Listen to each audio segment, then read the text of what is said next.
We have some more developing news now, this time out of Ukraine, where Russia ramped up its biggest attack in months, unleashing a storm of rockets on multiple cities, including the capital of Kyiv, hitting critical infrastructure sites, apartment buildings, even a playground. At least 11 people are dead, dozens more injured. Russian President Vladimir Putin calling it retaliation for the deadliest blast to the only bridge that connects Russia and the annexed Crimean Peninsula. Now, Ukraine has not taken responsibility for this attack. Retired Lieutenant General Richard Newton joins us now. General, thanks so much for being with us. Were you surprised at Russia's response here because it appears to target civilians? Well, good evening, Nicole. I'm not surprised because Putin is desperate here. And it's what I would call, certainly it's known that he is, and is for the last 7 months, certainly with this largest land invasion since World War II into Ukraine, has been brutal and he's been direct. And he's tried now to create chaos and terror back again to Ukrainian civilians with what my sources tell me were 84 long-range missile attacks into Kyiv just a few hours or so ago. Yeah, General, we're taking a look at video there. You know, in your words, you say he's desperate.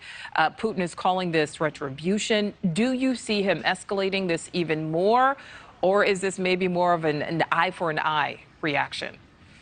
I believe he's desperate, as I mentioned. It's an eye for an eye, but he's raising his game. That he's been to this playbook before a few months or so ago, and we've talked about it on your show. And so I believe what we're going to see now, because of this, quote, desperate situation we find him in, he's going to lash out against civilian targets, not only in Kyiv, but other parts of Ukraine, because things are not going well for him from a military standpoint, but also from a political standpoint, both internal to Russia as well as external. And so he's going to lash out.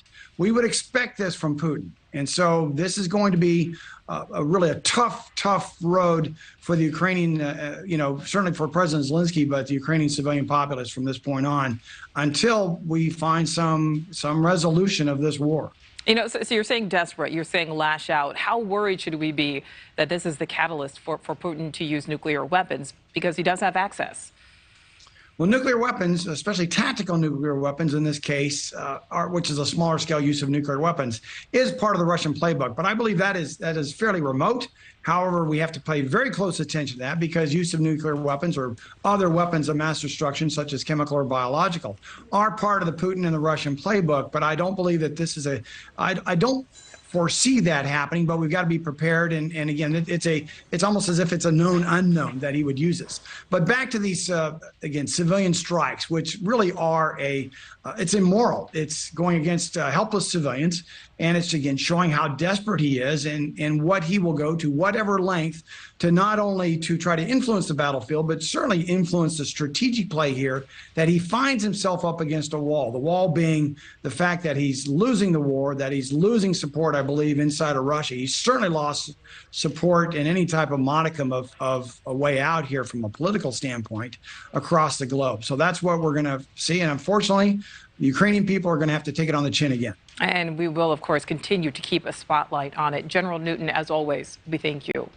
Thank you, Nicole. Thank you for watching. Go to newsnationnow.com to find NewsNation on your television provider. And don't forget to click the red subscribe button below to get more of NewsNation's fact-driven, unbiased coverage.